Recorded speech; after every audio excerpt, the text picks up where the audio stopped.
आज के इस वीडियो में हम बात कर रहे हैं बच्चे की पहली सर्दी की कि अगर आपका अभी न्यू बॉर्न बेबी है या फिर आपके बच्चे की अभी ये पहली सर्दी है तो पहली सर्दी बहुत ज़्यादा इम्पॉर्टेंट होती है।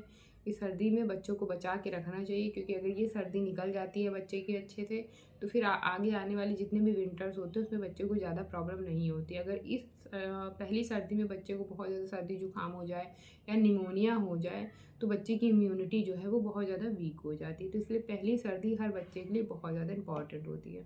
तो आपको किस बातों का ध्यान रखना है अगर बच्चे की पहली सर्दी है, अगर आपका न्यू बॉर्न बेबी है, अगर आपका बच्चा बहुत छोटा है, साल भर का भी नहीं है, तो कुछ ज़रूरी बातें हैं जिसका आपको ध्यान रखना है।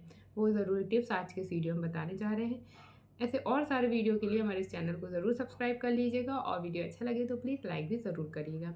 पहली टिप कि अगर आपका बच्चा साल भर से कम का है, अगर अभी वो साल भर का नहीं हुआ है, तो कुछ ज़रूरी चीज़ें हैं जो बच्चों को आपकी पहली सर्दी में ध्यान रखने की आपको ज़रूरत है।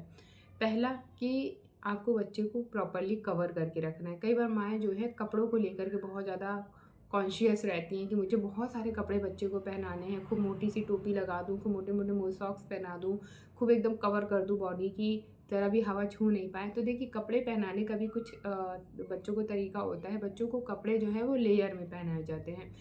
आपको जितनी ठंडक लग रही है, आपने खुद ने जितने कपड़े पहन रखे हैं खुद को ठंड से बचाने के लिए, बच्चे को उससे 1 लेयर ज़्यादा पहनाएँ।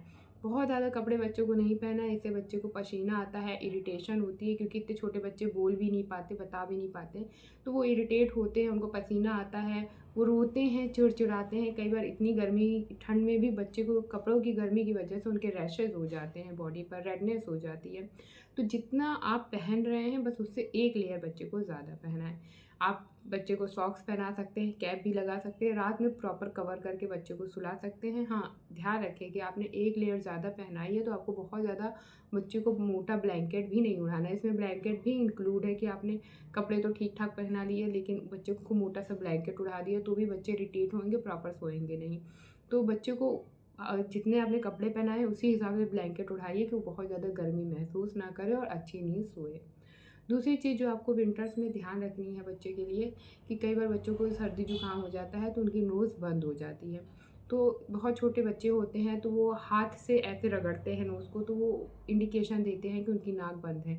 1-2 मंथ का भी बेबी होता है ना तो वो भी ऐसे अपने हाथ से ऐसे-ऐसे नोज़ को अपनी रगड़ता है तो ये इंडिकेशन होता है कि आप समझ सकते हैं कि बच्चे की नाक बंद है।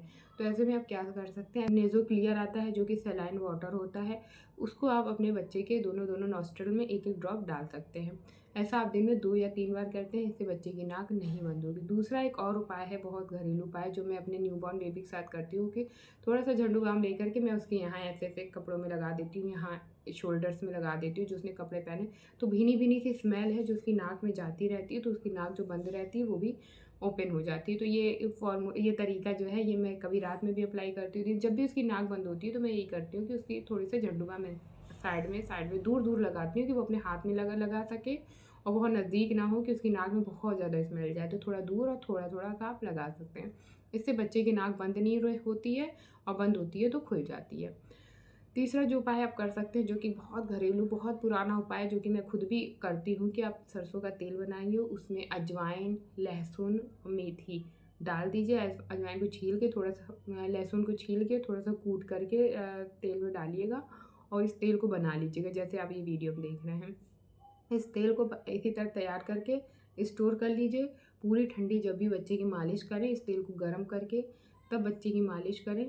तो ये तेल ऐसा है ना कि इसमें सारी गर्म चीज़ें पड़ी हैं तो इससे बच्चे को सर्दी जुकाम नहीं होता। अगर बच्चे का सर्दी जुकाम हुआ है, अगर बच्चे को कफ जमा हुआ है तो वो भी निकल जाता है आराम से।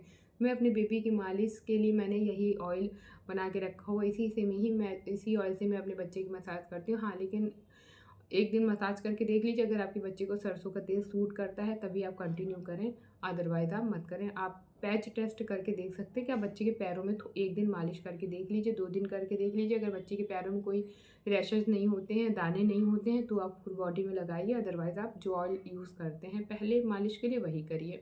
तो शुरुआत में थोड़ा-सा पैच टेस्ट ज़रूरी है क्योंकि कुछ बच्चों की स्किन जो है बहुत सेंसिटिव होती है, तो पहले पैच टेस्ट करिए उसके बाद फुल बॉडी में अप्लाई करिएगा।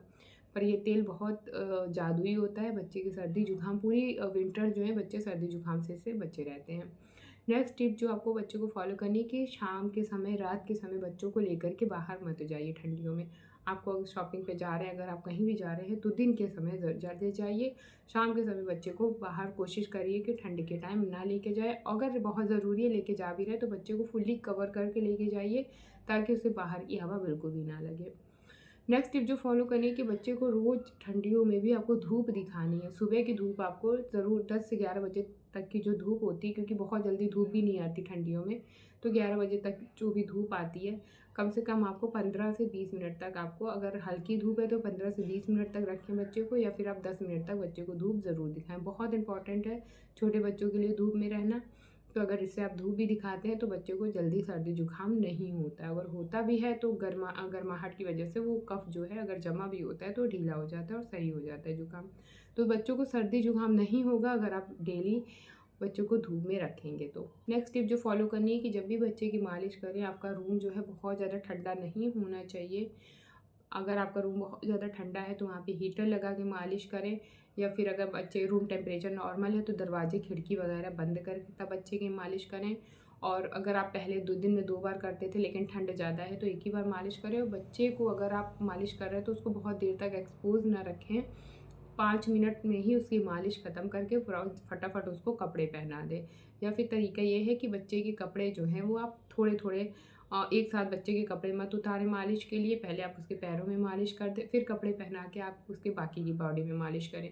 तो ठंडियों में ये भी एक बेस्ट तरीका होता है मालिश करने का। इससे बच्चे पूरे एक्सपोज नहीं होते हैं और अच्छे से मालिश भी हो जाती है। तो आप इस तरह से आप मालिश कर सकते हैं बच्चे की, लेकिन बच्चे को बहुत देर तक एक्सपोज करके ना रखें कि बहुत देर तक आप मालिश कर रहे हैं, बच्चे ने कपड़े नहीं पहने हैं, इससे बच्चे को ठंडक लग सकती है।